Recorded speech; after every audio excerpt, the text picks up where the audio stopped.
In this video tutorial, we're going to cover common channels. Common channels allow you to reduce your management time by allowing you to reuse channels over several timelines within a single campaign. We'll talk about the different aspects and how to configure common channels. So first, let's go ahead and switch over to campaigns.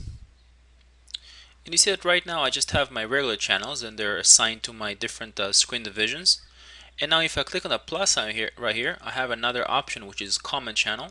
If I click on that, I get another channel, but you'll notice that there's a small hand over my channel indicator, and this indicates to me that this is a common channel. This is a shared channel. And you'll notice that if I switch to my second timeline, I can see the common channel, and if I switch to my third timeline, I can also see the common channel. Now to use the common channel, I assign it just like any other local channel. So I'll switch back over to my first timeline. And you see that right now I have the blue channel, channel 0, assigned right here. So I'll just take the common channel and override it by dragging and dropping. Now if I switch back to my second timeline, you'll notice that on this particular timeline I don't have the common channel assigned, and that's fine. I don't have to if I don't want to. And I'll go ahead and switch back to my third timeline, and I can decide to go ahead and take advantage of the common channel right here. So I'll go ahead and select my screen divisions, and I'll go ahead and assign the common channel. So you don't have to use the common channel in all your timelines throughout the campaign. You can just pick and choose whatever timelines you would like. Now the real power of the common channel is again the ability to change a resource only one time on that channel, but have it propagate to all the timelines that use this particular channel.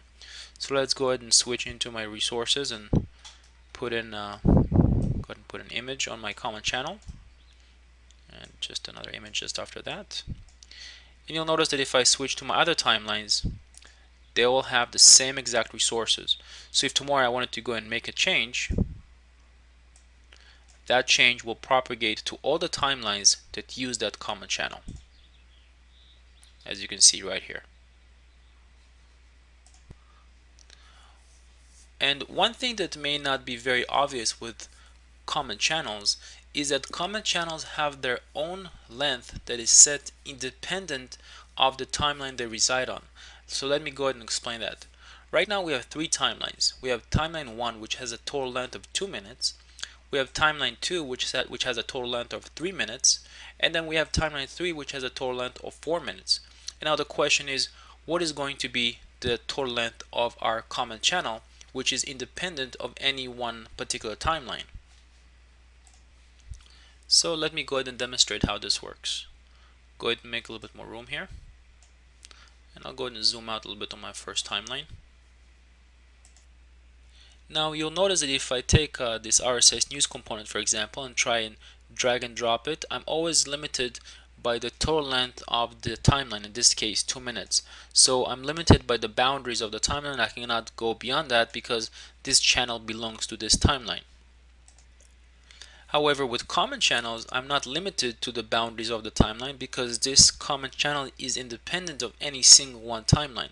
So I can go and click on this resource and actually drag it beyond the boundaries of this timeline because this channel is common. It's not bound to this specific timeline. So if I go and make this change, for example,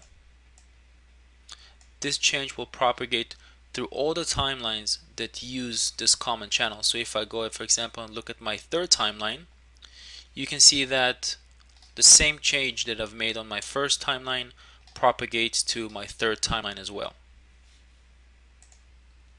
Now, where common channels really shine is in scenarios where you have multiple timelines that are going to be almost identical. They're going to be running the same content, the same channels, and you only want one or two channels to be different. So you can use a common channel throughout your timeline, so everything is going to be almost identical, and only in the places where you're going to have different content, you use local channel to run that different content that does not appear in the rest of the timelines. Now this wraps up this tutorial. Be sure to also check out the local channel video tutorial that talks about some of the properties that you can set for both common and local channels.